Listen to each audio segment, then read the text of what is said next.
Hello बच्चों, कैसे हैं आप सब और क्या हाल चाल हैं आपके। तो भाई स्वागत है आपका प्रथम क्लास में, फर्स्ट क्लास में कॉरपोरेट एंड अदर लॉज की, जहां हम बात करेंगे सी इंटरमीडिएट की। देखें, आज की क्लास में कोई सेक्शन तो मैं आपको पढ़ाऊंगा नहीं।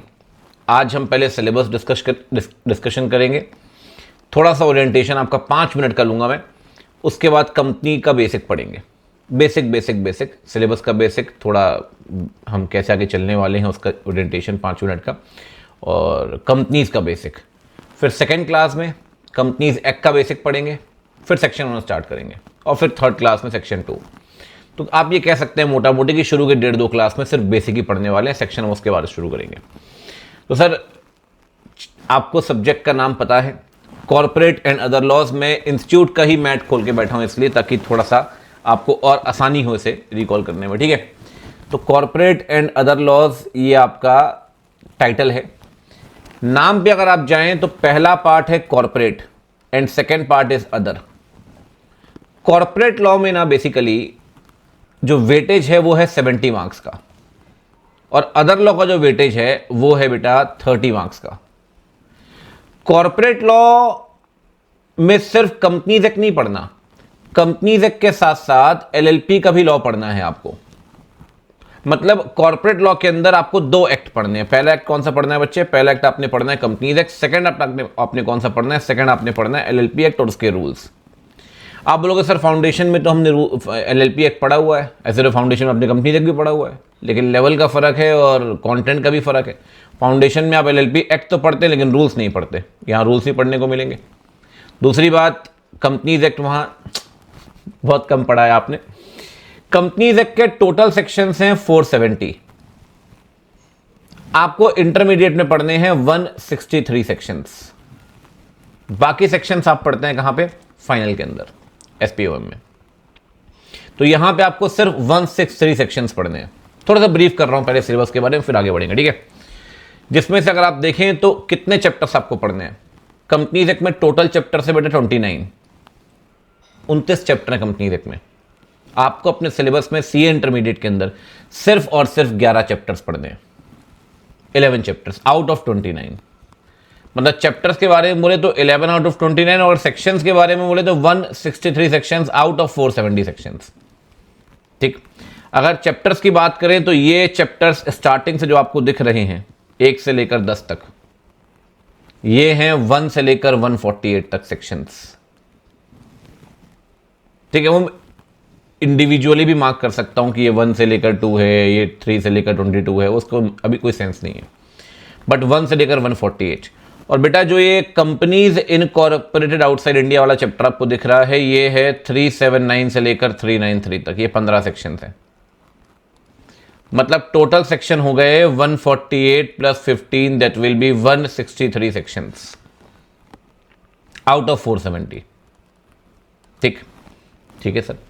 दूसरी बात, ये तो हो गया भाई कंपनी एक्ट, कंपनी लॉ में कंपनीज एक्ट भी आ गया, एलएलपी हो गया। अब आप बोलोगे सर कंपनी लॉ 70 मार्क्स का है, तो कंपनीज एक्ट कितने का है, एलएलपी कितने का है? मोटा मोटी एलएलपी आता है बेटा 10 नंबर का,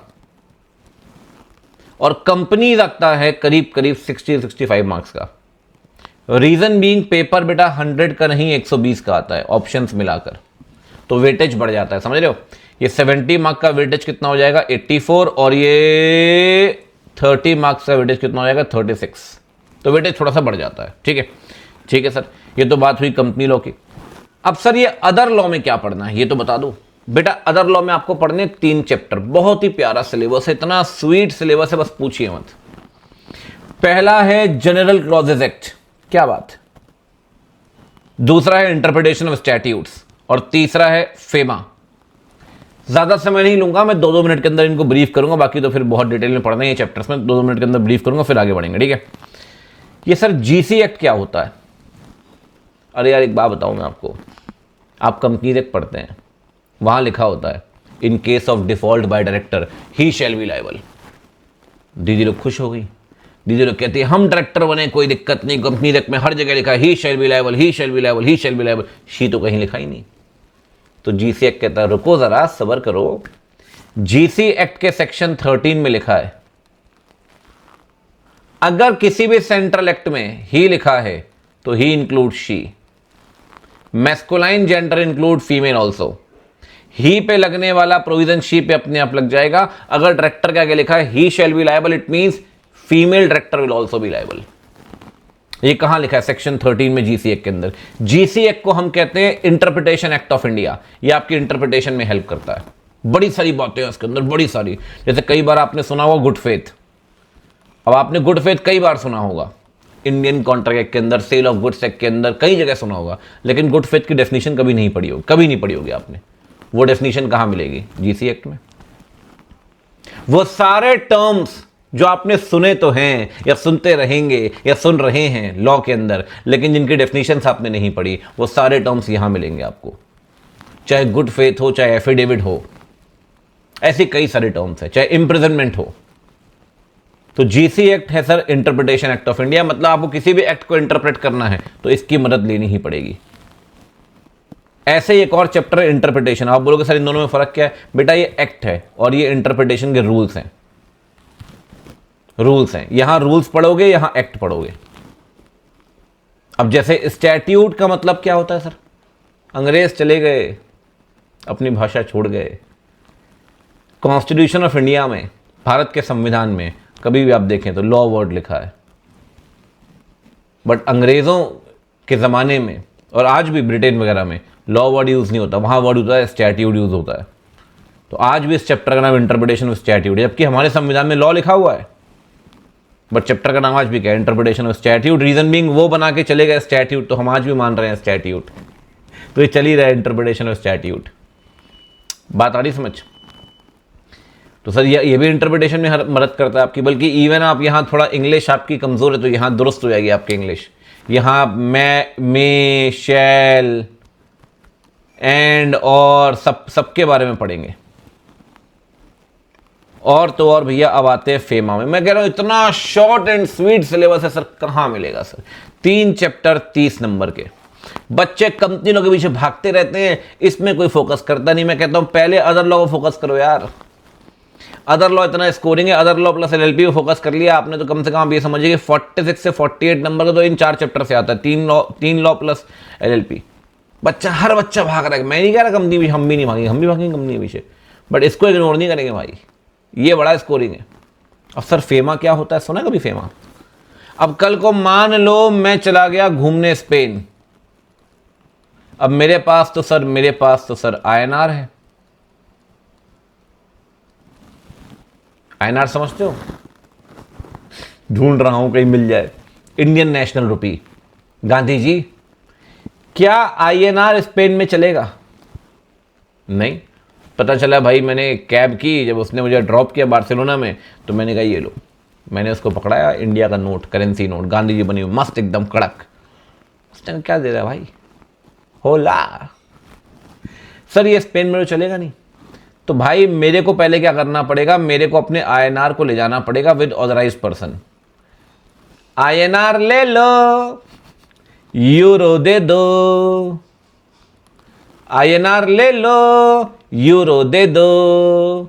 ऊपर से आरबीआई सब पूरी नज़र रख रहा है आपके ऊपर, क्योंकि जिसके पास जाके आप ये आईएनआर और यूरो अदल बदल रहे हो, ये आरबीआई के अंदर में आता है, इसे आरबीआई लाइसेंस देता है।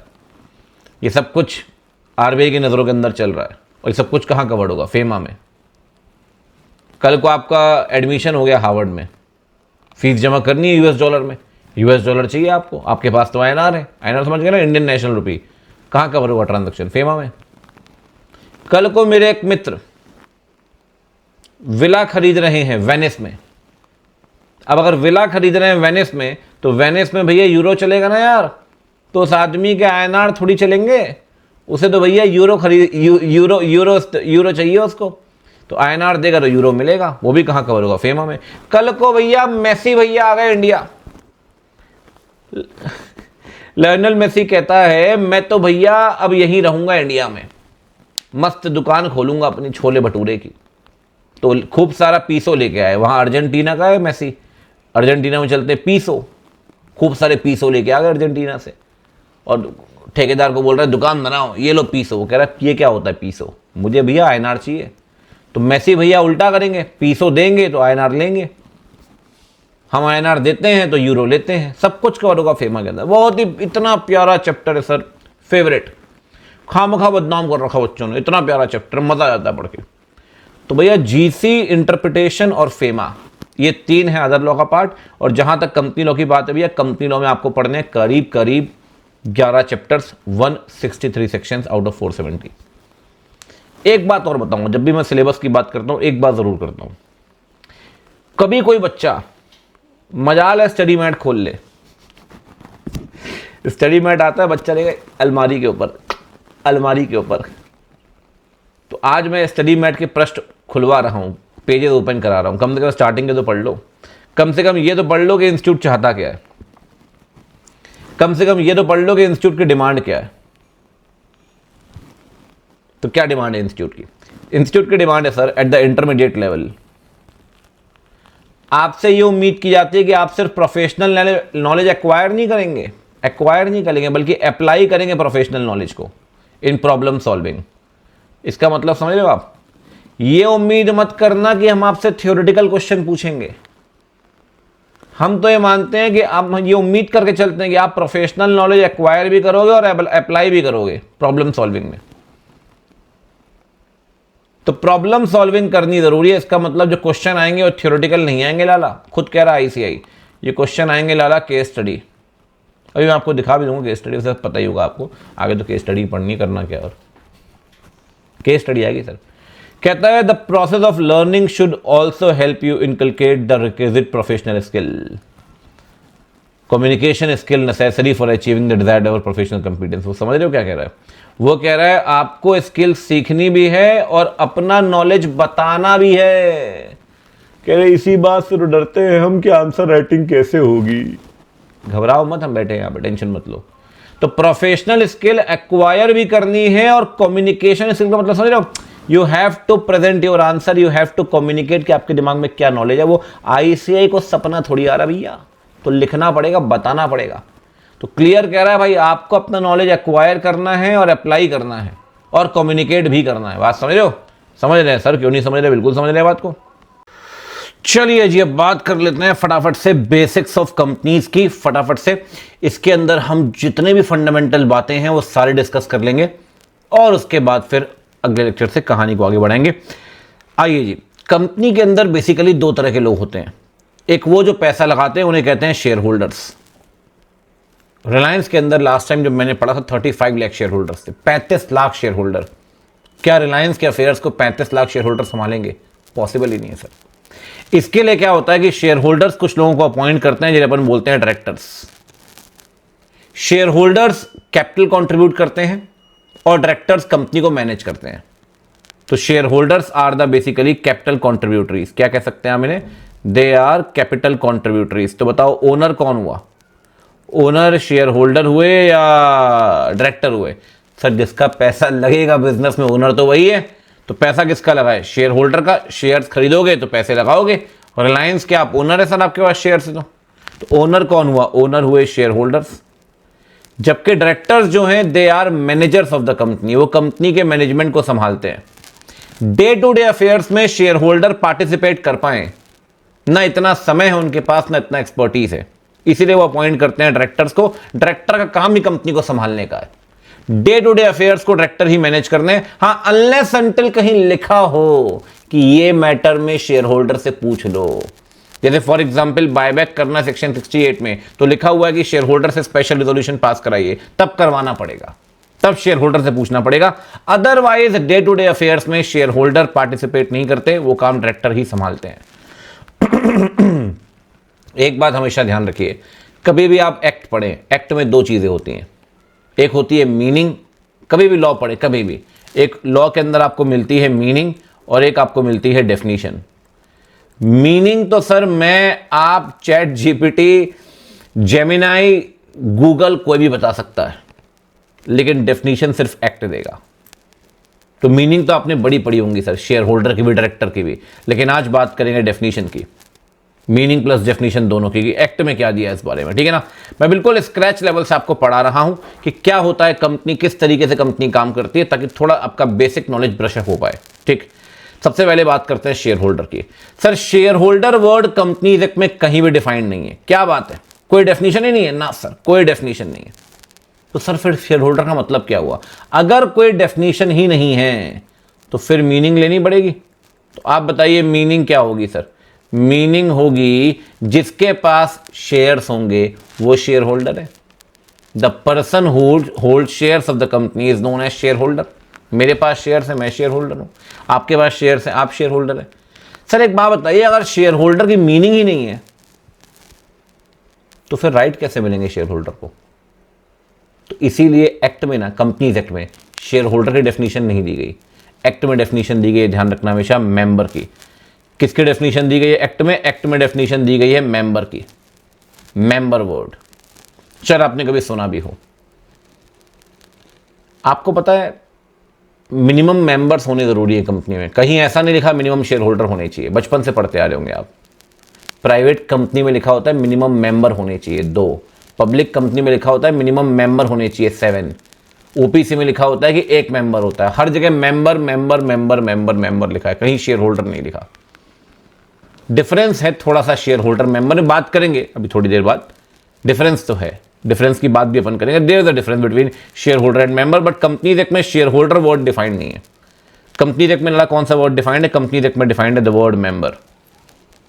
कहां डिफाइंड है सर? ये डिफाइंड है 2 क्लॉज 55 के अंदर। इसकी बात भी करेंगे, सबकी बात करेंगे, ठीक। ये तो बात है शेयर होल्डर की। अब बात करते हैं डायरेक्टर की। सर डायरेक्टर का सिंपल मीनिंग क्या है? जो कंपनी के अफेयर्स को संभालेगा वो डायरेक्टर है। बट ये तो नहीं लिखोगे ना एग्जाम में आ गया तो डेफिनेशन क्या दी है? डेफिनेशन दी गई है सर 2 क्लॉज 34 के अंदर। क्या दी गई है? कहता है director means director appointed to the board. दिख रहा है आपको? Appointed to the board. कहता है वो डायरेक्टर जिसे बोर्ड में अपॉइंट किया जाएगा उसे डायरेक्टर मानेंगे। एक बात समझ रहे हो आप? कोई भी आदमी कंपनी का कामकाज संभाले वो ऑटोमेटिकली डायरेक्टर नहीं बनेगा। मैं कंपनी का कामकाज संभालता हूं, मैनेजमेंट संभाल रहा हूं, मैं डायरेक्टर नहीं हूं। मैं कब डायरेक्टर बनूंगा? मैं तब डायरेक्टर बनूंगा जब मुझे डायरेक्टर के तौर पे अपॉइंट किया जाएगा। तो डायरेक्टर कैसे बनता है? डायरेक्टर बनता है अपॉइंटमेंट से, ना कि फंक्शन से। ये बात ध्यान रखना, अगर आपको समझ में आ रही हो बात तो। सिर्फ डायरेक्टर के काम करने से या कंपनी का कामकाज संभालने से, मैनेजमेंट तो बहुत लोग संभालते हैं, क्या हर बंदा डायरेक्टर है क्या? वो जो मैनेजर बैठा है या जो आपका अकाउंटेंट कोई भी बैठा है, वो कामकाज तो वही संभाल रहा है कंपनी का, क्या वो डायरेक्टर बन जाएगा? सर ऐसे तो हर एक बंदा डायरेक्टर है कंपनी के अंदर जो कामकाज संभालेगा। कहता है कामकाज संभालने वाला हर व्यक्ति डायरेक्टर नहीं है। डायरेक्टर वही डायरेक्टर कहलाएगा बेटा जिसको अपॉइंट किया गया है एज द डायरेक्टर। तो डायरेक्टर जो होता है वो अपॉइंटमेंट से डायरेक्टर बनता है, ना कि फंक्शन से।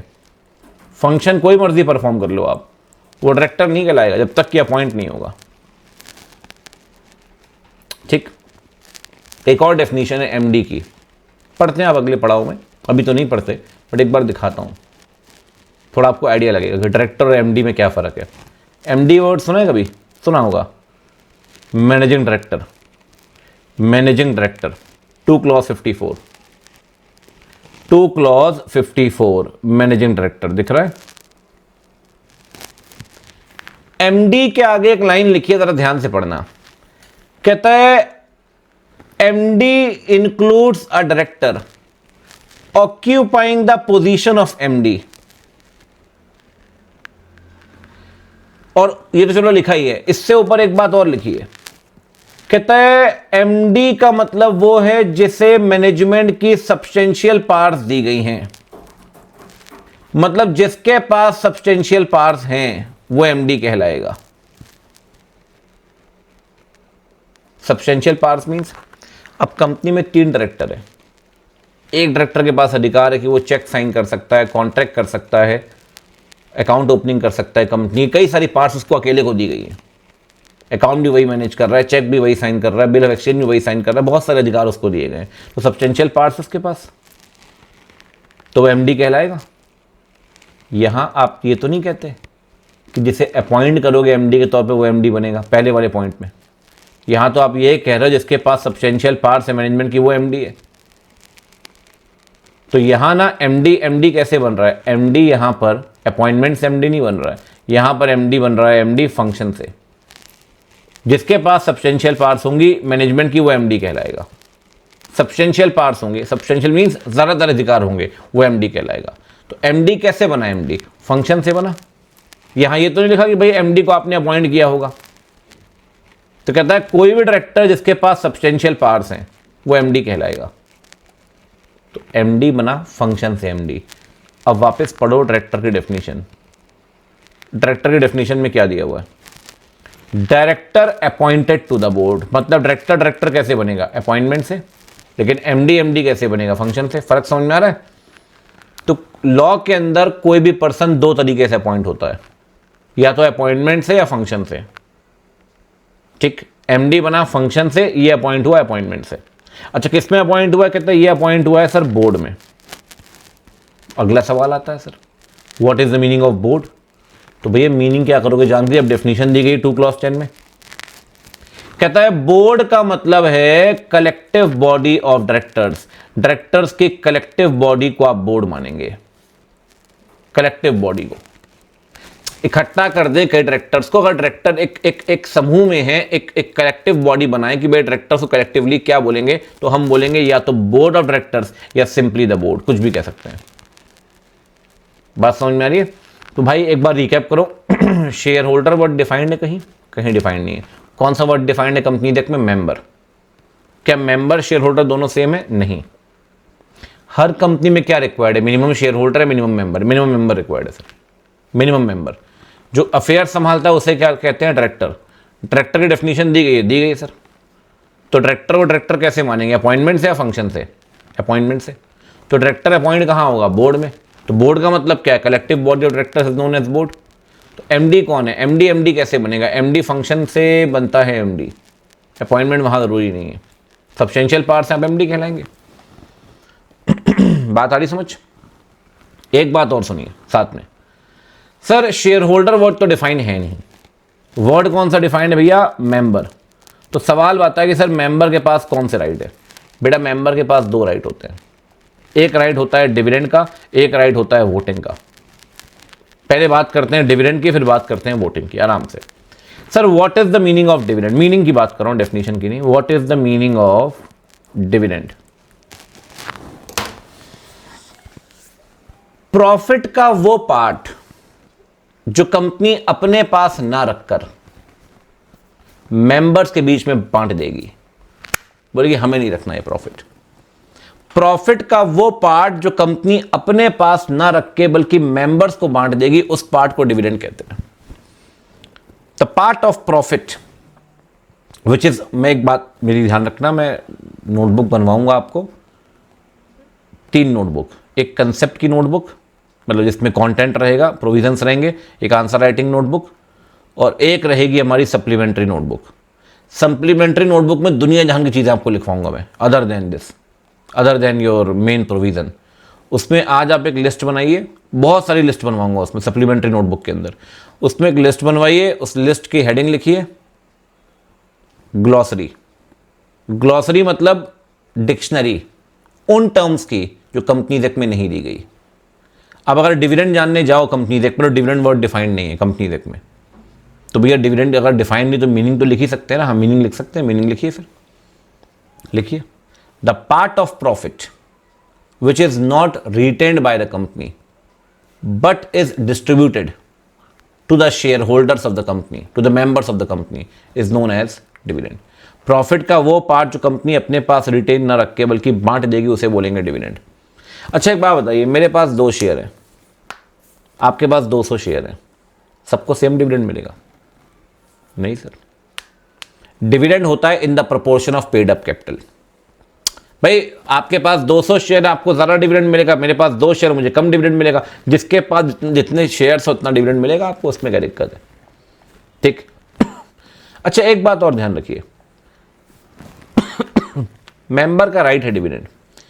क्या कंपनी बाउंड है हर साल डिविडेंड देने के लिए? क्या डिविडेंड एक मैंडेटरी डिस्ट्रीब्यूशन है? नहीं सर। अरे भैया प्रॉफिट होंगे तो देंगे, नहीं होगा तो नहीं देंगे ना यार। और प्रॉफिट होंगे तब भी नहीं देना तो कोई मैंडेटरी थोड़ी डिविडेंड देना, मत दो डिविडेंड। मेरी कंपनी है 7-8 साल पुरानी है, आज तक डिविडेंड नहीं दिया, तो कोई गुनाह कर दिया क्या? कोई गुनाह नहीं है सर। हाँ, डिक्लेयर मत करना अगर देना ना हो तो, बड़े ज़रा डिक्लेयर कर दिया और दिया नहीं, वो गुनाह है सेक्शन 127 के अंदर। लेकिन अगर आपको डिविडेंड देना नहीं, मत दो ना यार, आपकी इच्छा है, क्यों देना है, मत दो डिविडेंड, कोई दिक्कत नहीं है। Dividend is not mandatory, so dividend का डिस्ट्रीब्यूशन इज नॉट मैंडेटरी, ठीक। अच्छा, एक बात और सुनिए साथ में, डिविडेंड कैसे मिलता है, किसको मिलता है, कब मिलता है, कहां मिलता है, ये बात करते हैं।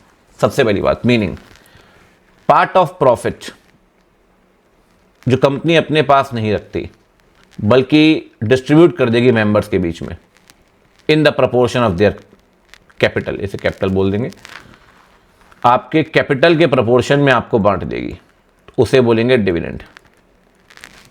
ठीक है भाई। डिविडेंड होते हैं बेटा दो तरह के, एक होता है बेटा फाइनल डिविडेंड, एक होता है बेटा इंटरिम डिविडेंड। दोनों की बात करते हैं आराम आराम से, कोई जल्दबाजी नहीं है। एक होता है फाइनल डिविडेंड, एक होता है इंटरिम डिविडेंड। क्या होता है फाइनल, क्या होता है इंटरिम, आइए बात करते हैं जरा। क्या होता है फाइनल और क्या होता है इंटरिम, ये देखिए। फाइनल डिविडेंड की बात पहले करते हैं, ठीक है। बोर्ड मीटिंग में आपने डिविडेंड को प्रपोज किया, बोर्ड ने प्रपोज किया। बोर्ड मीटिंग समझते हैं, जो बोर्ड की, जो डायरेक्टर्स की मीटिंग होती है उसे बोर्ड मीटिंग कहते हैं। बोर्ड मीटिंग में आपने डिविडेंड को प्रपोज कर दिया कि भैया डिविडेंड देंगे, ठीक। मेंबर की जो मीटिंग होती है, अभी पढ़ेंगे आगे, उसे कहते हैं एजीएम, एनुअल जनरल मीटिंग, ठीक बात है। बोर्ड मीटिंग में मेंबर का तो रोल है नहीं बोर्ड मीटिंग में, बोर्ड मीटिंग में तो बोर्ड का रोल है, तो बोर्ड ने प्रपोज कर दिया डिविडेंड। अच्छा, एजीएम में क्या हुआ, एजीएम में उस डिविडेंड को आपने डिक्लेयर कर दिया। जो बोर्ड मीटिंग में प्रपोज हुआ और एजीएम में डिक्लेयर हो गया, उसे कहते हैं बेटा फाइनल डिविडेंड। फाइनल डिविडेंड दो लोगों की कंसेंट चाहता है, एक की कंसेंट से नहीं होगा। फाइनल डिविडेंड के लिए आपको बोर्ड की भी कंसेंट चाहिए और मेंबर की भी कंसेंट चाहिए। बोर्ड प्रपोज करेगा और वो डिक्लेयर करेगा। प्रपोज वर्ड तो सुना होगा आपने, सर हम शर्मा गए हैं प्लीज, चल। बोर्ड प्रपोज करेगा, मेंबर डिक्लेयर करेगा। प्रपोजल, जैसे आप घर वालों के सामने प्रपोजल लेके आते हो, पापा नया फोन दिलवा दो इस बार, आईफोन। प्रपोजल दिया आपने, किस तरीके से रिजेक्ट होता है याद है आपको? याद तो आ रहा है। वहां रिजेक्ट हो गया, यहां एक्सेप्ट हो गया। एक्सेप्ट करेगा मेंबर, प्रपोज करेगा बोर्ड, ये फाइनल डिविडेंड है। बट इंटरिम डिविडेंड पता है क्या है?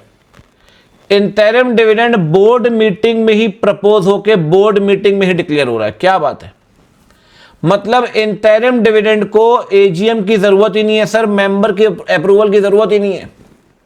वो प्रपोज भी बोर्ड मीटिंग में हुआ और डिक्लेयर भी बोर्ड मीटिंग में हुआ। Interim dividend, final dividend propose हुआ बोर्ड मीटिंग में, डिक्लेयर हुआ एजीएम में। मैं आपको इस एक लेक्चर के अंदर जितने भी चैप्टर्स पढ़ने हैं आपने कंपनी देख के, लगभग हर चैप्टर को टच करा दूंगा। हर चैप्टर का थोड़ा थोड़ा बेसिक आपको बता दूंगा। डिविडेंड का भी चैप्टर पढ़ना है, जनरल मीटिंग का भी चैप्टर पढ़ना है, सब पढ़ेंगे अपन थोड़ा थोड़ा। शेयर कैपिटल की भी बात करते हैं, वो भी अपन पढ़ रहे हैं, सब पढ़ेंगे थोड़ा थोड़ा, सब पढ़ते हुए चलेंगे, ठीक है ना। तो डिविडेंड दो तरह के होते हैं, ठीक, इंटरिम और फाइनल। अब देखिए ज़रा जनाब इंटरिम और फाइनल की कहानी। इंटरिम क्या होता है? इंटरिम दोनों कहाँ पे होगा? कहता है प्रपोज और डिक्लेयर दोनों होगा बोर्ड मीटिंग में, जबकि फाइनल डिविडेंड प्रपोज कहां होगा? बोर्ड मीटिंग में। डिक्लेयर कहां होगा? एजीएम में, फाइनल डिविडेंड, ठीक है।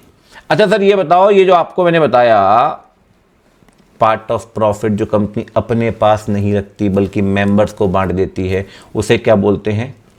डिविडेंड। ये है बेटा मीनिंग। सर डेफिनेशन दी है क्या डिविडेंड की? दी है ना, नीचे दी गई है। क्या बात है, इतनी प्यारी डेफिनेशन है, आप सोचते रह जाओगे है क्या डेफिनेशन। डेफिनेशन में लिखा हुआ है डिविडेंड इंक्लूड्स इंटरिम डिविडेंड, दिख रहा है? Dividend includes interim dividend. एक बात ध्यान रखना, जिस डेफिनेशन में इंक्लूड्स लिखा हो उसे कहते हैं इंक्लूसिव।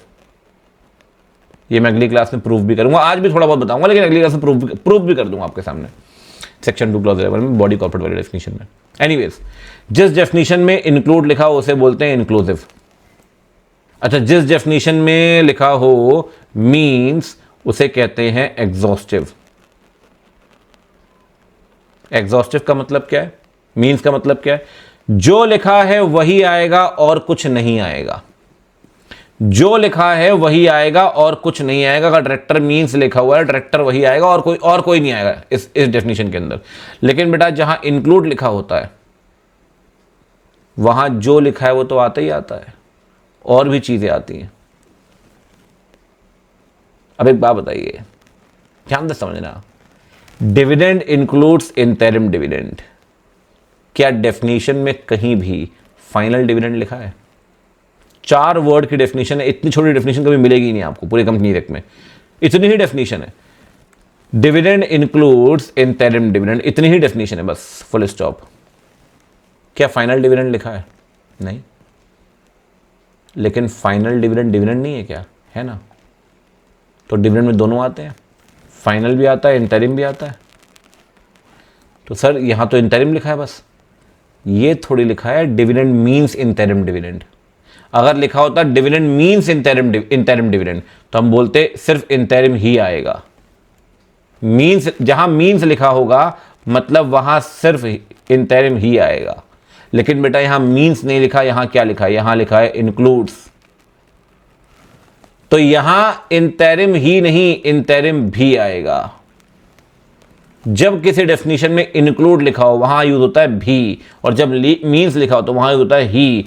अगर मीन्स लिखा होता तो इंटरिम डिविडेंड ही आता, लेकिन इंक्लूड लिखा है तो इंटरिम डिविडेंड भी आएगा, भी आएगा। तो इंटरिम भी आएगा तो और क्या आएगा? फाइनल। तो डिविडेंड कहीं भी लिखा हो भैया, डिविडेंड में दोनों डिविडेंड आते हैं पूरे कंपनीज एक्ट में। एक बार डेफिनेशन पढ़ ली, इसका मतलब ध्यान रखना, कभी भी डिविडेंड वर्ड पढ़े तो डिविडेंड में इंटरिम फाइनल दोनों आएंगे। मीन्स नहीं लिखा, इंक्लूड लिखा। अब समझ में आ रहा है क्यों बोलते हैं ऐसे इंक्लूसिव? एक बार फिर साबित करूंगा अगली क्लास में क्यों बोलते हैं इंक्लूसिव। इसलिए बोलते हैं बेटा इंक्लूसिव कि जो लिखा है वो भी आएगा, जो नहीं लिखा वो भी आएगा। फाइनल डिविडेंड कहीं नहीं लिखा, लेकिन फाइनल डिविडेंड भी डिविडेंड कहलाएगा। एक बात और,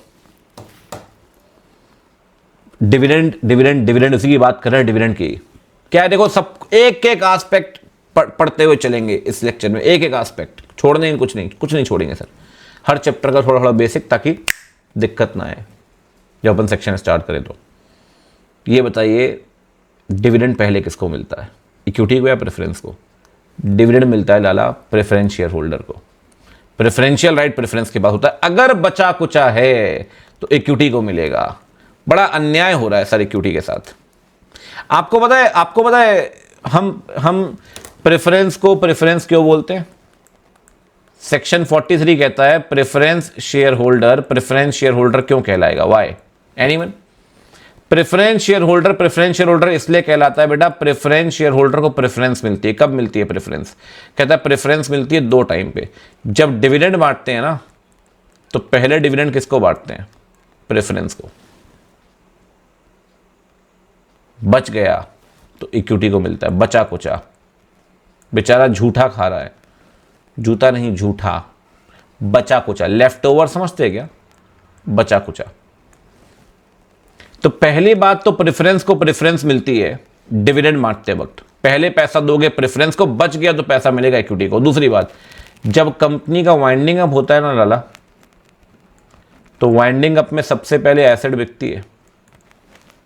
एसेट बिकी 120 करोड़ की, लायबिलिटी आपने पे की 90 करोड़ की, ठीक। अब बच गए सरप्लस 30 करोड़। जब सरप्लस बचे तो इक्विटी प्रेफरेंस दोनों आ गए। दे दो जल्दी से दे दो, अब तो सरप्लस पैसा बच गया है, हमें तो दे दो। ये सरप्लस पैसा वाइंडिंग अप में पहले किसको मिलेगा? सरप्लस पैसा पहले मिलेगा प्रेफरेंस शेयर होल्डर को। बच गया तो किसको मिलेगा? इक्विटी शेयर होल्डर को। बच गया तो किसको मिलेगा? इक्विटी शेयर होल्डर को। पहले पीएसएच को, बचा तो ईएसएच को। मतलब डिविडेंड बांटते वक्त भी पहले डिविडेंड प्रेफरेंस को मिलेगा, यस। और वाइंडिंग अप में भी प्रेफरेंस को मिलेगी, यस। वाइंडिंग अप में जब पैसा बांटोगे ना 30 करोड़ का सरप्लस, तो आप पता क्या करोगे वाइंडिंग अप में? आप करोगे रीपेमेंट ऑफ कैपिटल। जब तक कंपनी चल रही थी, प्रेफरेंस और इक्विटी ने आपको कैपिटल दी थी, आज कंपनी बंद हो रही है तो उनकी कैपिटल उनको वापस कर दो। तेरा तुझको अर्पण क्या लागत है मेरा, ले जा भैया अपनी कैपिटल, रीपेमेंट ऑफ कैपिटल, ले जा पैसे, नहीं रखना किसी का पैसा, ले जा। लेकिन पहले किसका? पीएसएच का। यार एक बात बताओ, इक्विटी बेचारा खून के आंसू रो रहा है,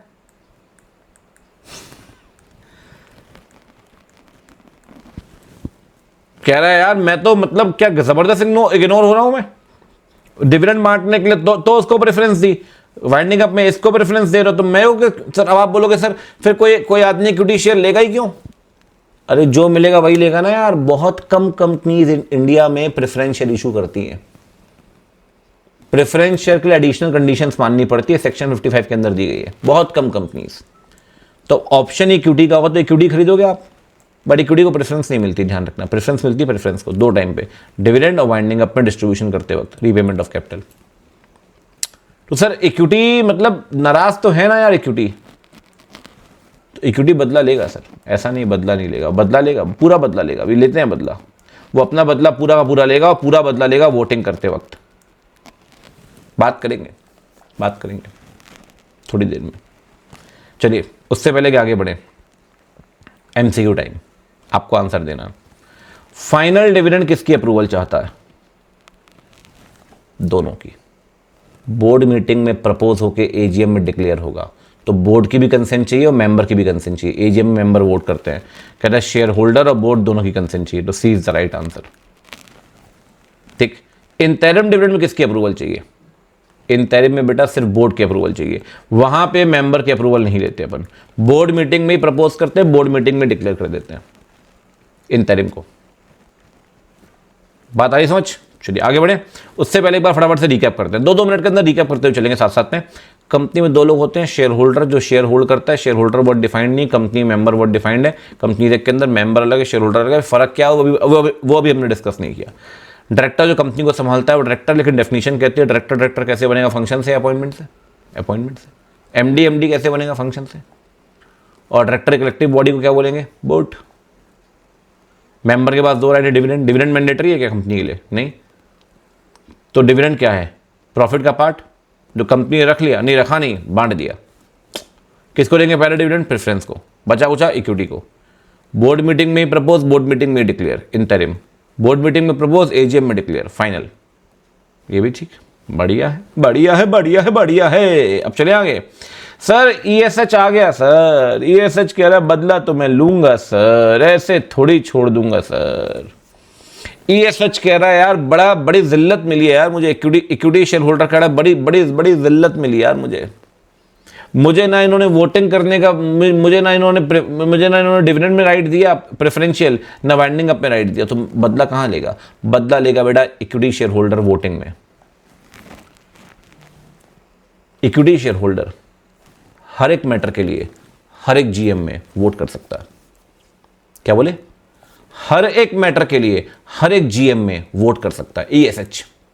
हर एक जीएम में हर एक मैटर के लिए ही कैन ऑलवेज वोट। कौन? ईएसएच। ही कैन ऑलवेज वोट, ध्यान रखना, ईएसएच।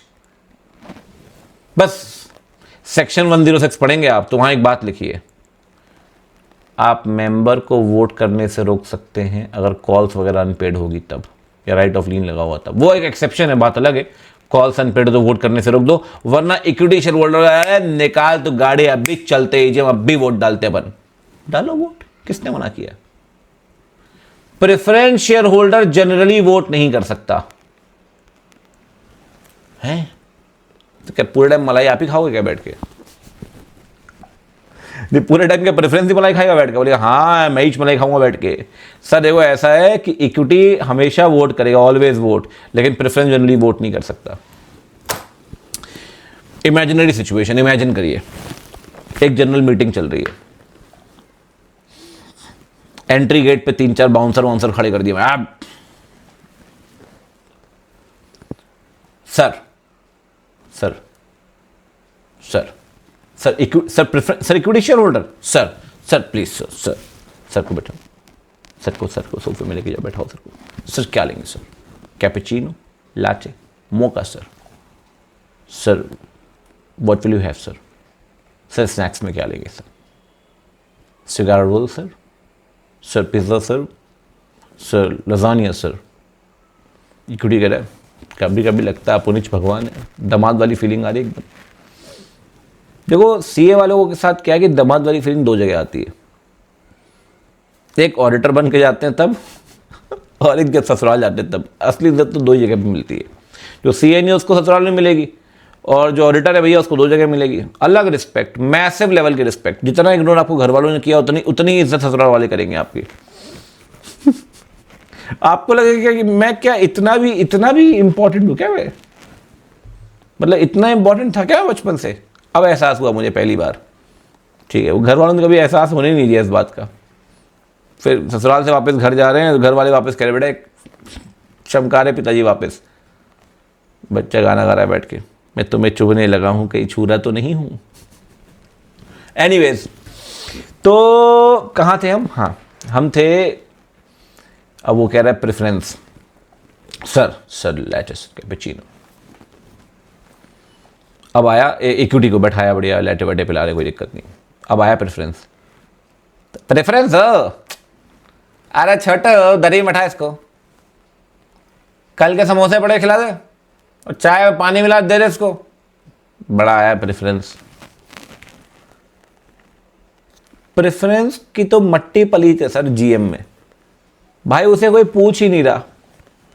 थोड़ी देर बाद क्या हुआ, बोले चलो अब इतना कर्म हो चुका है तो थोड़ा रिजोल्यूशन वगैरह पास कर लेते हैं।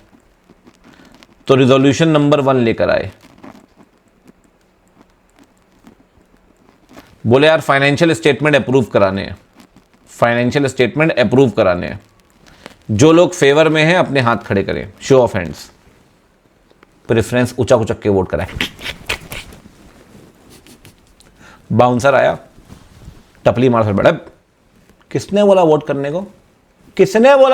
को? अभी दरी में बैठा है ना, दरी भी खींच लूंगा यहां से, अभी चुपचाप बैठे रहे। सर प्रेफरेंस को वोट करने का राइट ही नहीं दे रहे बेचारे को। प्रेफरेंस बेचारे सब चाय वाय पी के बासी समोसे खा के लेट गए, कह रहे वोट करने का अधिकार ही नहीं है। प्रेफरेंस वोट करेगा, बोले इक्विटी वोट करेगा क्या? बोले इक्विटी तो वोट करेगा, वो तो बेताज बादशाह है। बोले प्रेफरेंस वोट करेगा? बोले नहीं प्रेफरेंस वोट नहीं करेगा। अगला रिजोल्यूशन आया, बोले एक काम करो यार, अपना रिजोल्यूशन नंबर 2 आ गया कि कंपनी का नाम चेंज करना है। प्रेफरेंस समझ गए मेरी इज्जत तो है नहीं, वोट तो करने मिलेगा नहीं, सोच आ गया आराम से। आधे घंटे बाद वो मूवीज में नहीं तो सलमान खान की, हीरो ऐसे उठ रहा है, होंठ वोट हिल रहे हैं एकदम, विलन ने मारा वारा हुआ है, अब होश आ रहा है एकदम, उठ रहे हैं। अब प्रेफरेंस की आधी नींद खुलती है। प्रेफरेंस देखता है भाई साहब कौन सा रिजोल्यूशन चल रहा है, रिजोल्यूशन नंबर 3। बोले कौन सा रिजोल्यूशन? बोले प्रेफरेंस शेयर होल्डर का डिविडेंड का रेट कम कर दो। है एक बात हमेशा ध्यान रखना, डिविडेंड का रेट फिक्स कहां होता है प्रेफरेंस में? इक्विटी तो वैसे बचा कुचा खा रहा है ना यार, तो डिविडेंड का रेट फिक्स कहां होगा? प्रेफरेंस में। इक्विटी में कभी रेट फिक्स नहीं होता, ध्यान रखना डिविडेंड का। अब डिविडेंड का रेट फिक्स था पीएसएच का 13%, तो मेंबर कह रहे इक्विटी कह रहे हाँ कम करो, हाँ कम करो 3% कर दो। इक्विटी कह रहे हाँ कम करो। प्रेफरेंस शेयर होल्डर लेटे पड़े, गिरे पड़े भाई साहब, होश आ रहा, उठ रहे, कह रहे क्या सुना मैंने, तुम हमारा डिविडेंड का रेट कम कर रहे हो? कह रहे हाँ। प्रेफरेंस कह रहा है क्या मैं अपनी मौत का तमाशा खुद देखूंगा क्या पागल हो गया है क्या? अभी तुम मेरा डिविडेंड का रेट कम करोगे और मैं बैठा रहूंगा? कह रहे हाँ बैठा ही रहेगा तू। कह रहा है मतलब कंपनीज एक पता है क्या बोलता है, जनरली प्रेफरेंस वोट नहीं कर सकता, लेकिन अगर कोई भी मैटर प्रेफरेंस के राइट को अफेक्ट करेगा तो प्रेफरेंस वोट कर सकता है। यार एक बात बताओ, तुम प्रेफरेंस का डिविडेंड का रेट कम कर दोगे, वो बैठा रहेगा वहां सामने? नहीं sir, preference can also vote sir, he can also vote sir. जब प्रेफरेंस का राइट अफेक्ट होगा ही कैन वोट। प्रेफरेंस का डिविडेंड का रेट कम करोगे ही कैन वोट। बच्चे कह रहे हमसे अच्छी हालत तो प्रेफरेंस की है। कम से कम अपने हकों के लिए तो वोट कर सकता है। हमारे घर वाले हमारे लिए निर्णय ले रहे होते हैं बैठकर, हमें बोलने की परमिशन नहीं होती। बेटा एक अभी कम समझ में आ रहा है, बाद में ज़्यादा समझ में आएगा, जब तुम्हारे हाथ पीले होंगे तब हैं, बोल भी नहीं पाओगे और आपके लिए निर्णय लिया जाएगा। अपने हक वाली बातों में भी नहीं बोल सकते, जिसमें हमारा इंटरेस्ट अफेक्ट हो रहा है उसमें भी नहीं बोल सकते, तभी तो आपसे अच्छा प्रेफरेंस शेयर होल्डर है। और इक्विटी तो भाई बादशाह है, बादशाह, हर एक मैटर के लिए बोल रहा है, हर एक मैटर के लिए वोट कर रहा है, बढ़िया मस्त। पीएसएच तभी बोलेगा जब उसका इंटरेस्ट अफेक्ट होगा। अच्छा मान लो ईएसएच का कोई मैटर डिस्कस हो रहा है इक्विटी का, क्या प्रेफरेंस टांग अड़ा सकता है? चल तो अपना काम कर। और ईएसएच पीएसएच में टांग अड़ा सकता है? यस, ईएसएच तो हर केस में वोट करेगा ना, ये बढ़िया है सर। और एक बात ध्यान रखना, दो केस में प्रेफरेंस वोट कर सकता है। पहला जब उसका मैटर अफेक्ट होगा तब, दूसरा अगर उसका डिविडेंड अनपेड है लगातार 2 सालों कोई भी 2 सालों के लिए, कॉन्जिक्यूटिव नहीं लिखा, एग्रीगेट लिखा है। एग्रीगेट का मतलब होता है कोई भी 2 साल, एक डिविडेंड बाकी है 13-14 का और एक डिविडेंड बाकी है आपका 25-26 का, you can vote her matter के लिए। सेकेंड वाले में तो फिर भी उस मैटर के लिए वोट करोगे आपके इंटरेस्ट को अफेक्ट करेगा। फर्स्ट मैटर में तो हर किसी के लिए वोट डाल सकते हो सर, हर एक मैटर के लिए जो आपके इंटरेस्ट को अफेक्ट करेगा। कह रहा है 13-14 का डिविडेंड बाकी है, 25-26 का, 2 साल का डिविडेंड बाकी है, you can vote, you can vote sir, you can vote. Consecutive नहीं लिखा है, एग्रीगेट लिखा है। एग्रीगेट मीन्स कोई भी 2 साल, लगातार जरूरी नहीं है, कोई भी 2 साल का डिविडेंड अनपेड है, यू कैन वोट। ये बढ़िया है यार। और हर एक मैटर के लिए यू कैन वोट। कंपनी ने 1 साल का डिविडेंड पे कर दिया तो 1 साल का ही बचा है, अब वोट कर सकता है? नहीं, 2 साल का अनपेड होना चाहिए। तो जब जीएम में घुसने लगे तो बाउंसर कह रहा है पुरानी चाय दो समोसा, कह रहे बड़ी हो गई तेरी पुरानी चाय, बड़ा पुराना समोसा, ये चल रही जीएम, पैसा हमारा लगा है इसमें, हमारा पैसा दिया नहीं अभी इन्होंने, हमारे पैसे जीएम चला रहे, तुम ये सब फालतू बकवास मत करो, पैसा दो हमारा। बड़े आए, समोसा खा लो बासी और चाय पी लो। अब ये क्या है, ये जो जीएम चल रही है पैसा हमारे लगा है इस केस में, हमारा डिविडेंड दिया नहीं 2 सालों से, और बड़े आए हमें चटाई में बैठा रहे और दरियों बैठा रहे। हम भी पियेंगे मोका, हम भी पियेंगे कैपेचिनो, हम भी पियेंगे लाटे, वरना तुम्हें मिलेंगे लाटे। ये भी ठीक है sir. Equity can always vote, preference can generally he can not vote, but 2 case में ही कैन वोट। उसका डिविडेंड अनपेड है 2 सालों का, ही कैन वोट, और कोई भी मैटर जो उसके इंटरेस्ट को अफेक्ट करेगा ही कैन वोट। ये भी बढ़िया है। अच्छा, MCQ time. Equity share holder vote कर सकता है सर, कहता है कौन से मैटर में जो उसके सामने रखे जाएंगे? कहता है वो रिजोल्यूशन जो सिर्फ इक्विटी के हैं। ना सर, हर एक रिजोल्यूशन। सही बात है, इक्विटी हर एक रिजोल्यूशन के लिए वोट कर सकता है। राइट ऑप्शन कौन सा है? B is the right option. हर एक मैटर के लिए ही कैन वोट, हर एक मैटर के लिए ही कैन वोट, हर एक मैटर के लिए, ठीक है, B is the right option. अगला, प्रेफरेंस शेयर होल्डर के पास राइट टू वोट है सिर्फ उन रिजोल्यूशन के लिए जो कौन से हैं? कहता है वो रिजोल्यूशन जो प्रेफरेंस के तौर पे उसके राइट अफेक्ट करेंगे। सही बात है। सेकंड ऑप्शन कह रहा है जो शेयर होल्डर के तौर पर राइट अफेक्ट करेंगे, जो equity preference, sir equity preference नहीं, जो आपके प्रेफरेंस के तौर पर राइट अफेक्ट करेंगे उस हर एक मैटर के लिए यू कैन वोट, उस हर एक मैटर के लिए यू कैन वोट। साथ में अगर डिविडेंड आपका कितने साल का बचा हुआ है, डिविडेंड बचा हुआ है लाला, not paid 2 years, you can vote. ठीक है भाई, बढ़िया है सर, ये तो बढ़िया मस्त झकास। अब चलते हैं आगे, फटाफट से बात कर लेते हैं भाई वोटिंग की। अब थोड़ा सा डिविडेंड वाला चैप्टर डिस्कस हो गया है ना, शेयर्स वाला चैप्टर भी डिस्कस हो गया है, उसके बेसिक्स डिस्कस हो गए। अब हम चलते हैं भाई थोड़ा वोटिंग की तरफ। वोटिंग का अधिकार मैंने आपसे कहा ईएसएच इक्विटी के पास है, इक्विटी हर एक केस में वोट करता है, बट सर वोट कहां करेगा? आपको पता है मीटिंग्स 3 तरह की होती है। जो मेंबर की मीटिंग होती है बच्चे, उसे क्या बोलते हैं? जो मेंबर की मीटिंग होती है उसे कहते हैं जनरल मीटिंग। जो डायरेक्टर्स की मीटिंग होती है उसे कहते हैं बोर्ड मीटिंग। और भी मीटिंग होती हैं जैसे कि क्रेडिटर्स की मीटिंग है, डिबेंचर होल्डर की मीटिंग है, डिपॉजिटर्स की मीटिंग है, उसे कहते हैं अदर मीटिंग। मोटा मोटी बात करें तो मीटिंग 3 तरह की होती है। मेनली जो होती है वो जनरल मीटिंग होती है, और जो डायरेक्टर्स की मीटिंग होती है वो बोर्ड मीटिंग होती है। हम पहले बात करते हैं जनरल मीटिंग की। सर जनरल मीटिंग जब किसकी मीटिंग है भाई? बोर्ड मीटिंग किसकी मीटिंग है? बोर्ड मीटिंग है डायरेक्टर्स की। तो जनरल मीटिंग किसकी मीटिंग है? जनरल मीटिंग है मेंबर्स की। तो सर जब एक बात बताओ, जब डायरेक्टर्स की मीटिंग को, बोर्ड की मीटिंग को बोर्ड मीटिंग कहते हैं, तो मेंबर की मीटिंग को मेंबर मीटिंग क्यों नहीं कहते? शेयर होल्डर मीटिंग क्यों नहीं कहते? जीएम ही क्यों कहते हैं? जनरल मीटिंग ही क्यों कहते हैं? क्योंकि जनरल मीटिंग जो होती है भाई, उसमें सबको बुलाते हैं आप। जनरल मीटिंग इज लाइक लंगर, भंडारा, सबको बुलाते हो, सब आते हैं, लेकिन वोट करता है सिर्फ मेंबर। सबको बुलाओगे जनरल मीटिंग में, सब आएंगे, लेकिन वोट करेगा सिर्फ मेंबर। ध्यान रखना मेरी बात, ध्यान से सुनना। कहता है सर जनरल मीटिंग में आप पागलों को बुलाते हैं। पागलों को बुलाते हैं? अनसाउंड माइंड को? अरे नहीं, पागलों का मतलब अलग है। पागलों का मतलब है यहां पे मैडलो। मैडलो का मतलब एम से मेंबर, ए से ऑडिटर, डी से डायरेक्टर, एम से अगर मेंबर मर गया तो उसका लीगल रिप्रेजेंटेटिव, और अगर मेंबर इंसॉल्वेंट हो गया तो ऑफिशियल असाइनी, ऑफिशियल रिसीवर। ठीक है ना? 5 लोगों को बुलाते हैं मीटिंग में, इनको इनविटेशन भेजते हैं। Member, auditor, director, LR, official assignee. LR मतलब लीगल रिप्रेजेंटेटिव मेंबर की डेथ के केस में, और अगर मेंबर हो गया भैया इंसॉल्वेंट तो बुलाते हैं उसके ऑफिशियल असाइनी को। इन 5 को बुलाते हैं, 5 आते हैं। जब सबको बुलाओगे सब आएंगे, तो ये थोड़ी बोल सकते हैं कि सिर्फ मेंबर की मीटिंग है। मेंबर्स की मीटिंग थोड़ी रही वो तो जनरल मीटिंग होगी। जनरल समझते हैं क्या?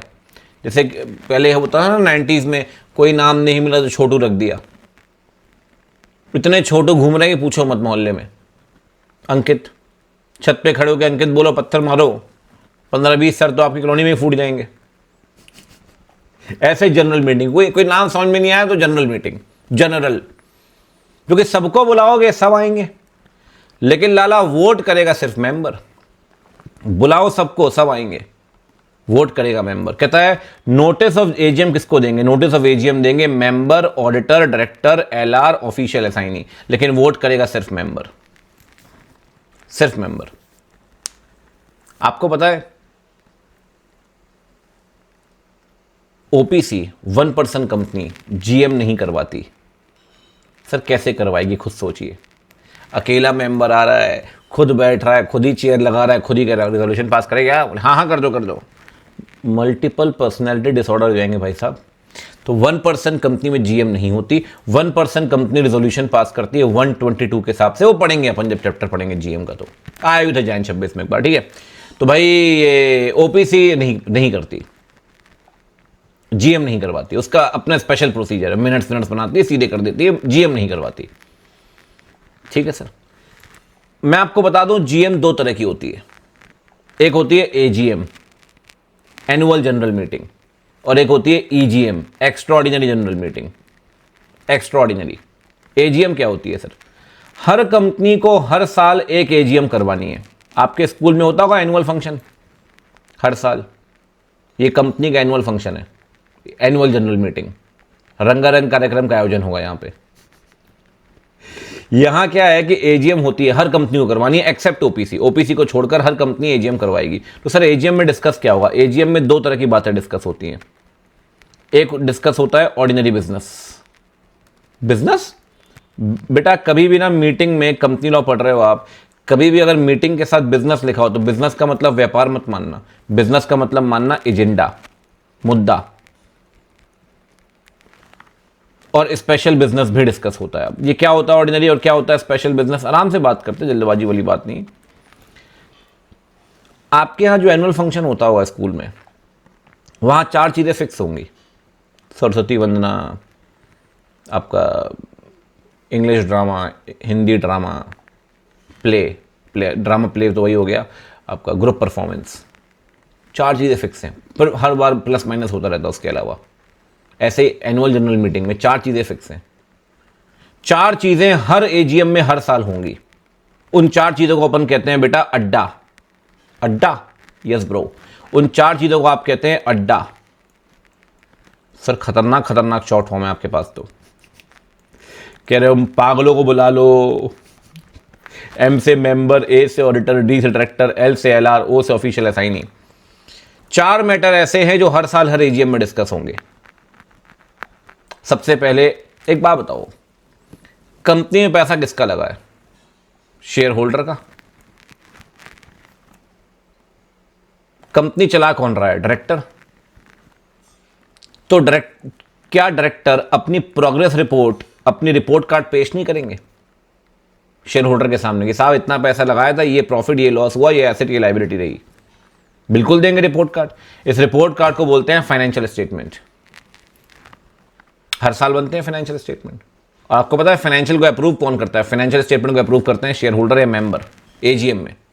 तो एजीएम में 4 मैटर ऐसे हैं जो हर साल हर एजीएम में होंगे, ध्यान रखना, 4 मैटर हर साल हर एजीएम में होंगे।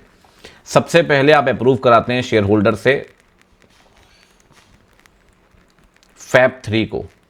सुना होगा आपने अगर क्रिकेट देखते हो, फैब 4, विलियमसन, स्टीव स्मिथ, जो रूट, विराट कोहली। विराट कोहली ने संन्यास ले लिया टेस्ट मैच में, अब फैब 3 ही बचे हैं। यहाँ भी फैब 3 है, वहाँ भी फैब 3 है। वहाँ फैब 3 केन विलियमसन से लेकर जो रूट और स्टीव स्मिथ। यहाँ फैब 3 कौन है? यहाँ फैब 3 है फाइनेंशियल स्टेटमेंट, ऑडिट रिपोर्ट और बोर्ड रिपोर्ट।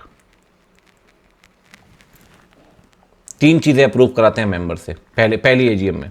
एजीएम में 3 बातें अप्रूव कराते हैं मेंबर से, हर एजीएम में 3 बातें। फाइनेंशियल स्टेटमेंट अप्रूव कराइए, ऑडिटर की रिपोर्ट जो ऑडिटर देगा वो अप्रूव कराइए, और बोर्ड की रिपोर्ट जो बोर्ड बना के देगा, बोर्ड रिपोर्ट बनाता है 134 के अंदर, वो बोर्ड रिपोर्ट अप्रूव कराइए। फैब 3 आपको अप्रूव कराना पड़ेगा सर एजीएम में। किससे अप्रूव कराएंगे? मेंबर से। फैब 3। सर डी से डिविडेंड डिक्लेयर करिए। मैंने आपको थोड़ी देर पहले पढ़ाया डिविडेंड का डिक्लेरेशन। फाइनल डिविडेंड कहां डिक्लेयर होता है? एजीएम में। एजीएम में। डायरेक्टर का अपॉइंटमेंट कहां होगा? एक बात बताओ, डायरेक्टर को अपॉइंट कौन करता है? शेयर होल्डर अपॉइंट करते हैं, पैसा उनका ही लगा है। तो शेयर होल्डर कहां अपॉइंट करेंगे? एजीएम में। और इवन ऑडिटर का अपॉइंटमेंट कौन करेगा? ऑडिटर का अपॉइंटमेंट भी मेंबर करेंगे, ऑडिटर का अपॉइंटमेंट भी करेंगे और उनकी रेमुनरेशन भी फिक्स करेंगे। ऑडिटर की रेमुनरेशन मींस मेहनताना, सैलरी वर्ड यूज नहीं करते, रेमुनरेशन। 4 मैटर ऐसे हैं जो हर साल हर एजीएम में डिस्कस होंगे, मैंडेटरी है सर, हर साल हर एजीएम में अड्डा। ए से approval of Feb 3, financial statement, auditor report, board report. D से डिक्लेरेशन ऑफ डिविडेंड, डी से डायरेक्टर का अपॉइंटमेंट, ए से ऑडिटर का अपॉइंटमेंट। हर साल हर एजीएम में 4 मैटर डिस्कस होंगे ही होंगे। उन चारों मैटर को अपन बोलते हैं ऑर्डिनरी बिजनेस। सबसे पहली बात, approval of Feb 3, financial statement, audit report, board report. D से डिक्लेरेशन ऑफ डिविडेंड, डी से डायरेक्टर का अपॉइंटमेंट, ए से ऑडिटर का अपॉइंटमेंट, उसकी रेम्युनरेशन फिक्स करना। ये 4 मैटर ऐसे हैं जो हर साल हर एजीएम में होंगे। क्योंकि हर साल हर एजीएम में होते हैं बेटा, इसलिए कहलाते हैं ऑर्डिनरी, जिनकी कोई कीमत नहीं है। घर की मुर्गी दाल बराबर, वही हालत है, ऑर्डिनरी बिजनेस। लेकिन आप एक बात बताओ, क्या कंपनी अपना नाम हर साल चेंज करती है क्या?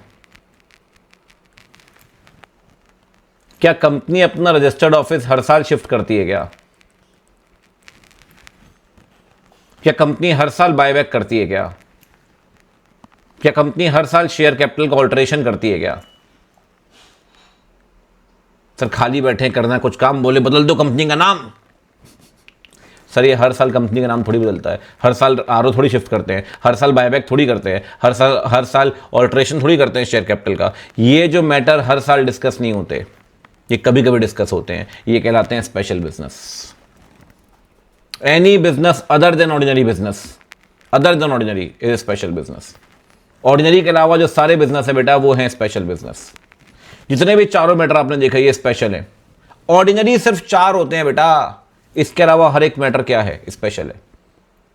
एजीएम करवा रहे हो तो क्या सिर्फ ऑर्डिनरी बिजनेस डिस्कस करोगे? सर ऑर्डिनरी तो मैंडेटरी करना ही पड़ेगा एजीएम में, करना ही पड़ेगा एजीएम में। स्पेशल भी बिजनेस डिस्कस कर सकते हो, कोई दिक्कत नहीं है। इतना पैसा खर्च कर रहे हो, हैं नाच गाना रंगारंग कार्यक्रम का आयोजन हो रहा है, इतने लोग आ रहे हैं भाई, तो करवा लो स्पेशल बिजनेस, क्या दिक्कत है, करवाओ। एजीएम में दोनों बिजनेस डिस्कस होंगे, दोनों, ध्यान रखना, दोनों। मतलब कहता है एजीएम के अंदर आप ऑर्डिनरी और स्पेशल दोनों बिजनेस को डिस्कस कर सकते हैं एजीएम में। ओपीसी एजीएम नहीं करवाती, मैंने आपसे पहले भी बोला, नहीं करवाती। हर कंपनी एजीएम करवाएगी हर कैलेंडर ईयर में एक्सेप्ट ओपीसी, ओपीसी नहीं करवाती। और एजीएम के अंदर ऑर्डिनरी स्पेशल दोनों डिस्कस करो, कोई दिक्कत नहीं, दोनों डिस्कस करो एजीएम के अंदर ऑर्डिनरी स्पेशल। तो सर फिर ईजीएम क्यों करवाते हैं? आपको पता है साल में सिर्फ एक एजीएम होती है, मिनिमम भी एक, मैक्सिमम भी एक ही एजीएम होगी। इस साल की एजीएम हो चुकी है, 2026 की एजीएम हो चुकी है, मान लेते हैं 2 मिनट के लिए। 27 की एजीएम 27 में होगी। मान लो ये साल चल रहा है, मान लेते हैं 26। इस साल की एजीएम हो चुकी है, अगले साल की एजीएम अगले साल होगी। आपको पता चला एमडी फ्रॉड कर रहा है। क्या एमडी को हटाने के लिए, डायरेक्टर को हटाने के लिए क्या अगले साल का वेट करोगे आप कि 27 की एजीएम होगी तब हटाएंगे एमडी को? बेटा जब अर्जेंट मैटर आएंगे तब वेट नहीं करते एजीएम का, तब बुलाते हैं EGM, extraordinary GM. Extraordinary AGM के अलावा जो भी जीएम होती है उसे ईजीएम कहते हैं। साल में कितनी भी ईजीएम करवाओ कोई दिक्कत नहीं है, ईजीएम आप करवाइए, कोई दिक्कत नहीं। मैं आपको कह रहा हूं ईजीएम जितनी मर्जी आप करवाइए सर, कोई दिक्कत नहीं है। अगर आपको लगता है एमडी फ्रॉड कर रहा है, आप ईजीएम बुलाइए। एक बात ध्यान रखना बेटा, डायरेक्टर का अपॉइंटमेंट करना ऑर्डिनरी बिजनेस है, लेकिन डायरेक्टर को हटाना ऑर्डिनरी बिजनेस नहीं है। डायरेक्टर को हटाना होगा स्पेशल स्पेशल स्पेशल बिजनेस। तो एजीएम में दोनों बिजनेस डिस्कस होंगे, ऑर्डिनरी स्पेशल दोनों, लेकिन ईजीएम में सिर्फ और सिर्फ क्या डिस्कस होगा? Special business. क्योंकि बेटा ऑर्डिनरी बिजनेस तो मैंडेटरी है ना एजीएम के लिए, रंगारंग कार्यक्रम तो होना ही है। तो ईजीएम में सिर्फ और सिर्फ क्या डिस्कस होगा? Special business. डायरेक्टर को अपॉइंट करना ऑर्डिनरी है, अपॉइंट करना डायरेक्टर का, लेकिन डायरेक्टर का रिमूवल क्या है? डायरेक्टर का रिमूवल है बेटा, वो है स्पेशल बिजनेस। अब ईजीएम बुलाइए, किसी भी अर्जेंट काम के लिए अब ईजीएम बुलाइए। एक बात आपको और बता देता हूं, एजीएम जो है ना ये बोर्ड बुलाता है, क्योंकि फिक्स है, हर साल करवानी है, सिर्फ बोर्ड। लेकिन ईजीएम जो है ना ये बोर्ड और मेंबर दोनों बुला सकते हैं। आपको समझ में आएगा जब मैं स्टार्टिंग करना शुरू करूंगा सेक्शंस की, मैं सब क्यों पढ़ा रहा हूं, सब कुछ कनेक्ट होगा सर। एजीएम जो है वो सिर्फ बोर्ड बुलाता है, ईजीएम दोनों बुला सकते हैं, बोर्ड और मेंबर।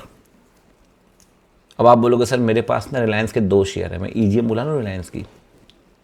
बेटा अगर आपके पास आप मेंबर हो तो सेक्शन 100 कहता है ईजीएम बुलाने के लिए आपके पास 110 शेयर कैपिटल होनी चाहिए।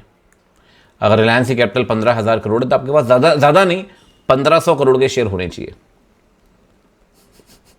ईजीएम बुलाने के लिए। 1/10 कैपिटल होनी चाहिए, मजाक थोड़ी है सर, 1/10 कैपिटल होनी चाहिए, वरना ईजीएम नहीं बुला पाओगे। तो ईजीएम बुलाने का अधिकार दोनों के पास है लाला। ईजीएम ध्यान रखना दोनों बुला सकते हैं। कौन कौन? कहता है ईजीएम बुला सकता है अरे लाला, बोर्ड भी और मेंबर दोनों ईजीएम बुला सकते हैं। मेंबर ईजीएम कब बुलाएगा? मेंबर ईजीएम तब बुलाएगा जब उसके पास 1/10 वोटिंग पावर, 110 शेयर कैपिटल होंगे। और ईजीएम में सिर्फ और सिर्फ क्या डिस्कस होगा? स्पेशल बिजनेस ईजीएम में। और एजीएम में क्या डिस्कस होता है लाला? एजीएम में डिस्कस होता है ऑर्डिनरी स्पेशल दोनों। और ध्यान रखना एजीएम कौन बुलाएगा? एजीएम सिर्फ बोर्ड बुलाएगा, मेंबर कभी भी एजीएम नहीं बुला सकते, कभी भी एजीएम नहीं बुला सकते मेंबर। उम्मीद करता हूं आपका माइंड थोड़ा खुल रहा होगा, ठीक है? एजीएम ईजीएम कुछ बातें क्लियर हुई होंगी आपको, ठीक है? ठीक है सर, क्वेश्चन टाइम, आइए बात करते हैं। बोर्ड ये सारे मैटर डिस्कस करना चाहता है। बोर्ड आपसे पूछ रहा है, आप सीनियर ऑफिसर है कंपनी के, बहुत रिस्पेक्ट मिल रही है पहली क्लास में आपको। आप बताइए कौन से मैटर ऑर्डिनरी, कौन से मैटर स्पेशल है, बताइए। फाइनेंशियल स्टेटमेंट का अप्रूवल, बोलते रखना भैया, बोलते चलना, लिखते चलो। Ordinary business. डिविडेंड का डिक्लेरेशन, ऑर्डिनरी बिजनेस। डायरेक्टर का इलेक्शन, ऑर्डिनरी बिजनेस। ऑडिटर का अपॉइंटमेंट, ऑडिटर का अपॉइंटमेंट भी ऑर्डिनरी बिजनेस। ऑडिटर की रेम्युनरेशन फिक्स करना, ऑर्डिनरी बिजनेस, ये भी ठीक है यार।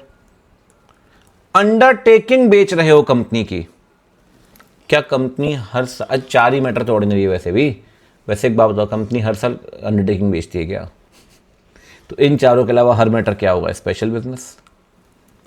सब्सिडरी कंपनी फ्लोट कर रहे हो, बना रहे हो सब्सिडरी कंपनी यूके में। सब्सिडरी कंपनी बनाना ऑर्डिनरी बिजनेस नहीं बेटा, ये स्पेशल बिजनेस है। इन चारों के अलावा हर एक मैटर स्पेशल है। अड्डा ही है ऑर्डिनरी, बाकी सब है स्पेशल। फिर रिपीट कर रहा हूं, एजीएम में दोनों डिस्कस होंगे, ऑर्डिनरी प्लस स्पेशल दोनों। ईजीएम में सिर्फ स्पेशल बिजनेस डिस्कस होगा। हर कंपनी हर साल ईजीएम करवाएगी ओपीसी को छोड़कर। एजीएम में मेडलो को बुलाओगे, एम से मेंबर, ए से ऑडिटर, डी से डायरेक्टर, एल से एलआर, ओ से ऑफिशियल असाइनी। मेडलो को बुलाओगे, मेडलो आएंगे, लेकिन वोट करेगा सिर्फ मेंबर। ठीक है। एजीएम बुला सकता है बोर्ड ही और सिर्फ बोर्ड ही, मेंबर एजीएम नहीं बुला सकते। लेकिन ईजीएम बुलाने का अधिकार दोनों के पास है, बोर्ड और मेंबर। मेंबर के पास 110 कैपिटल होनी चाहिए। चलो सर, बात समझ में आ गई। एजीएम बुला के क्या ये भजन कीर्तन करेंगे बैठ के? मतलब करेंगे क्या एजीएम में? कह रहा है सर एजीएम ईजीएम में क्या करेंगे? कहता है एजीएम ईजीएम में पास करेंगे भैया रेजोल्यूशन पास करेंगे। आप आगे पढ़ेंगे ना, जैसे सेक्शन 13 पढ़ेंगे, 12 और सेक्शन 13। वहां लिखा है अगर मेमोरेंडम चेंज करना है कंपनी का, मेमोरेंडम को ऑल्ट्रेशन करना है, मेमोरेंडम को चेंज करना है, तो स्पेशल रेजोल्यूशन पास करना होगा। सेक्शन 14 में लिखा है कि अगर आर्टिकल चेंज करना होगा तो स्पेशल रेजोल्यूशन पास करना होगा। सेक्शन 63 में लिखा है कि बोनस शेयर इशू करना पड़ेगा तो ऑर्डिनरी रेजोल्यूशन पास करना पड़ेगा। ऐसा अलग अलग सेक्शन है, बहुत जगह लिखा है, कहीं ऑर्डिनरी लिखा है, कहीं स्पेशल लिखा है, कहीं ऑर्डिनरी कहीं स्पेशल। तो आज पहली क्लास में बता रहा हूं कि कौन सा रेजोल्यूशन ऑर्डिनरी होता है, कौन सा रेजोल्यूशन स्पेशल होता है बेटा।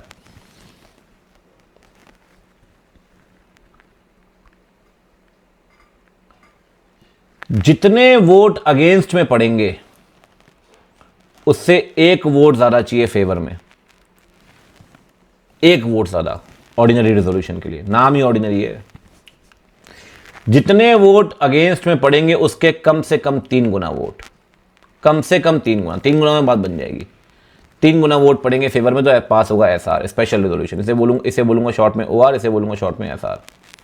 ऑर्डिनरी रेजोल्यूशन कहता है जितने वोट आपने अगेंस्ट में कास्ट किए ना, अगेंस्ट में, उससे ज्यादा वोट फेवर में होने चाहिए। Vote cast in favour shall exceed vote cast against the resolution. Favour वाले वोट एक्सीड करेंगे अगेंस्ट वाले से। ठीक, तो पास क्या होगा लाला? तो पास होगा ऑर्डिनरी रेजोल्यूशन। और वोट कास्ट जो होंगे वो at least not less than 3 times, कम से कम 3 गुना होने चाहिए अगेंस्ट वाले से, कम से कम 3 गुना। तो कास्ट होगा स्पेशल रेजोल्यूशन। बात आ रही समझ? अब सर कब ऑर्डिनरी कब स्पेशल, वो तो अलग अलग सेक्शंस में पढ़ेंगे ना। 12, 13 में क्या लिखा है, 14 में क्या लिखा है, 63 में क्या लिखा है, अलग अलग सेक्शन में अलग अलग कहानी लिखी है। कई लोग ये भी कहते हैं सर कि 75% वोट फेवर में होंगे तो बात बन जाएगी, क्योंकि टोटल वोट हो गए 1600। 1600 में से कितने वोट चाहिए? 1200, मतलब 1200 डिवाइड बाय 1600, 75% आएगा। लेकिन ये मत बोलना कि 75% मेंबर अगर फेवर में वोट करेंगे। पता है क्यों? एक बात बताओ, टोटल मेंबर है 50,000, मीटिंग में आए 800 मेंबर, तो क्या 50,000 का 75% निकालोगे? नहीं, 75% किसका निकालेंगे? 800 का। तो ऐसा कह सकते हैं 75% मेंबर अटेंडेड द मीटिंग। हाँ, ये कह सकते हैं, ऐसा लिख देते ना। 75% लिखना, मेंबर लिखना सही है? नहीं, तो ऐसा लिख सकते हैं 75% मेंबर अटेंडेड द मीटिंग। मैं ना एक बार इंटरमीडिएट में था, बहुत साल पहले की बात है, आर्टिकलशिप कर रहे होते थे उस टाइम पे। तो मैंने कहा मेरे पास कुछ शेयर्स थे, तो मैं चला गया किसी एजीएम में। मैंने कहा यार पढ़ते हैं जीएम का चैप्टर तो देखते हैं भाई क्या होता है इसमें। वहाँ देखा तो माहौल अलग ही चल रहा है, अलग ही माहौल चल रहा है वहाँ पे। पहले ना गिफ्ट बांटा करती थी कंपनी एजीएम में, गिफ्ट। वहाँ बट रहा है सूटकेस। भाई यहाँ रिजोल्यूशन पास हो रहा है हॉल, तब पुराना कंपनी देखता, इतने रेगुलेशंस भी नहीं थे। इलेक्ट्रॉनिक वोटिंग क्या होती वो भी नहीं था कुछ। यहाँ रिजोल्यूशन पास हो रहा है अंदर, और बाहर वो अंकल लड़ाई लड़ रहे, तुमने मुझे काली अटैची दी, लाल क्यों नहीं दी? लाल दी गुप्ता जी को, मुझे भी लाल चाहिए। एक अंकल लड़ाई लड़ रहे हैं समोसे में कि तुमने मेरे को हरी चटनी दी, लाल क्यों नहीं दी? मैं बोल रहा हूँ भगवान, यहाँ रेजोल्यूशन पास हो रहा है, यहाँ ये समोसे की लड़ाई लड़ रहे हैं, अटैची की लड़ाई लड़ रहे हैं। अच्छा 15-20 लोग ऐसे हैं जो परमानेंट फूफू कर रहे हैं खड़े होकर, उनका तो काम ही है शमशान घाट पहुंच जाओ, वहां भी बाहर खड़े होंगे। अच्छा आदमी था, मतलब वो कह रहा मैं भी जल्दी पहुंचूंगा यहाँ पे। अब एक बात बताओ, 800 लोग गए हैं मीटिंग में, लेकिन वोट कर रहे हैं सिर्फ 750। 50 लोग तो अटैची की लड़ाई लड़ रहे हैं, चटनी की लड़ाई लड़ रहे हैं, फूफू कर रहे हैं। तो मेंबर अटेंडेड का निकालेंगे या फिर 75% मेंबर अटेंडेड एंड वोटिंग का निकालेंगे? आप बोलोगे सर अटेंडेड एंड वोटिंग का निकालेंगे, लेकिन एक बात बताओ, 750 में से 50 प्रेफरेंस शेयर से, प्रेफरेंस शेयर होल्डर जबरदस्ती वोट डाल दिया उन्होंने, जबकि वोट डाल नहीं सकते, जनरली तो वोट डाल नहीं सकते। तो वैलिड वोट कितने हैं? 700। तो 750 को निकालोगे? नहीं, हम निकालेंगे 75% और member attended and voting and who are entitled to vote. समझ रहे हो? तो इतनी आसानी से कैजुअली मत बोल देना 75%। 75% ऑफ मेंबर नहीं निकालेंगे, हम निकालेंगे 75% मेंबर जो आए हैं, जो वोट कर रहे हैं, जिनके पास वोट करने का अधिकार है। पुराने कंपनीज एक्ट में यही प्रोविजन लिखा हुआ था।